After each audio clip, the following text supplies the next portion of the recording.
Good morning, everybody, and welcome to Canvassing 101 bucket number 2. This one is actually a bit long, and so I might need to divide this into 2 pieces. We'll just have to see how it goes. So this is the area where we encounter all of the vocabulary of electoral politics. And so I remember very well how overwhelming it is to step up to participate in our democratic form of self-government in ways that I hadn't before, and being completely overwhelmed by the shock of the new, right? All of the things that I was being asked to absorb all at one time. And this is why I had such a hard time learning the technology. I was already managing my stress, managing my fear, trying to learn this vocabulary, and it was just asking my brain too much to learn the technology. So let's go over some of the terms. When you step up to canvass, right, we're going out to talk to our neighbors and friends that live close by.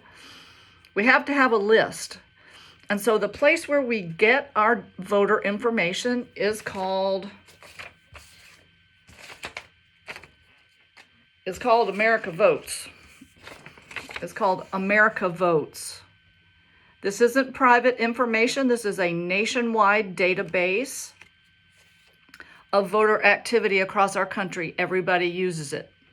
Republicans, Democrats, the Green Party, the Libertarians, everybody uses it. It's a paid service.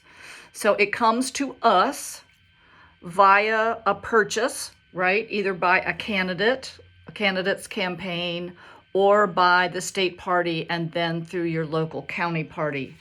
We get a hold of it through the Voter Action Network, otherwise affectionately known as VAN. You'll hear a whole bunch of us use this term, VAN, the Voter Action Network. And then when we have our list of voter contacts, it comes to us in an app on our phone called, creatively enough, Minivan. And when you go to your app store, you'll find a little icon that looks like this. This is how you'll know that you have the right one. The hard part about this app, even though it took me 2 years to learn it, that's just me. It's very, very easy. The hard part of learning this app is just setting up the 2-factor identification.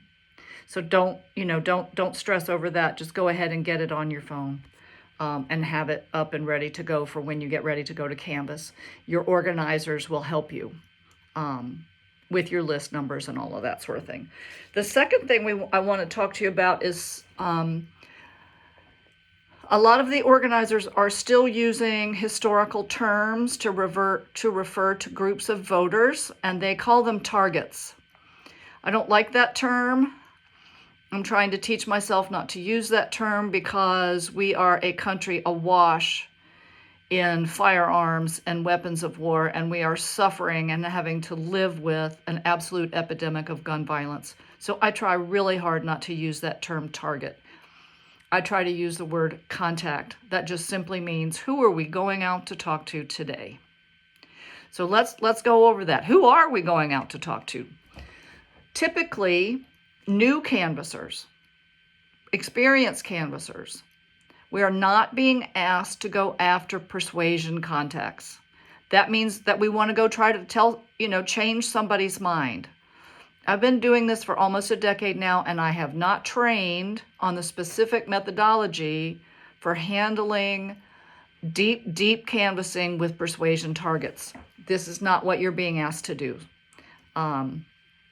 We are going after persuadable voters, receptive voters, grateful people. As I mentioned in the first video, people are going to be so happy that you came and you made it easy for them to get the information that they needed. This is what has saved me over the past almost a decade now of the Trumpocalypse, is talking to my friends and neighbors and having them shower me with gratitude. So let's see, what else what else kind of vocabulary do I need to share with you? Oh, lit. Lit simply means, what are you going to leave behind? What kind of literature are you going to leave behind, either on the door or under the mat, or are you going to hang it on their doorknob? So you'll hear this term, lit or lit drop. That simply means, what literature are you going to have to share with the voter when you talk to them at the door? This is what mine looks like, right? This is called a palm card or a push card. Says something about me, where I stand, what I'm running for, etc., etc. A little bit about my education and experience.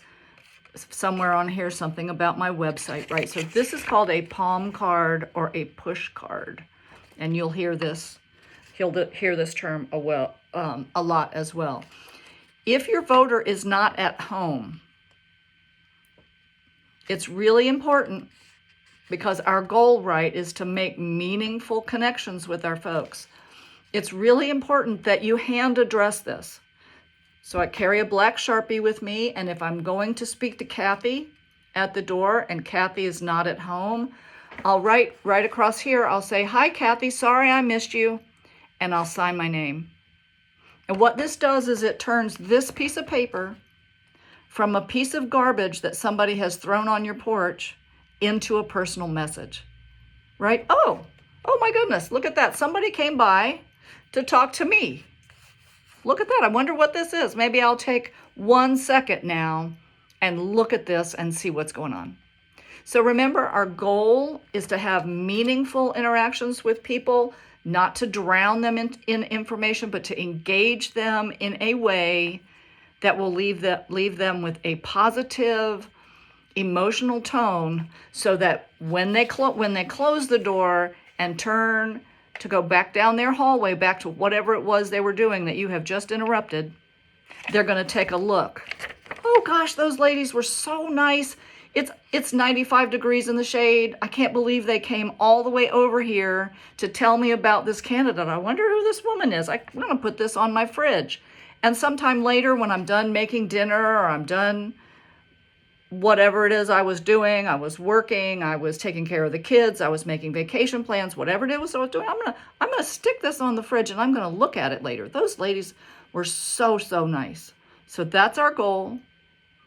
Your Canvas organizers are very well organized, and they will keep you safe. They will have you prepared and ready to go and engage with as many people at the door as you can. So if you have any questions, please let the person who shared this video with you know. And if you need to reach out to me, please do. It's been so much fun and such a great honor to get to learn how to do this and to share it with all of y'all. So happy Saturday. Stay safe out there.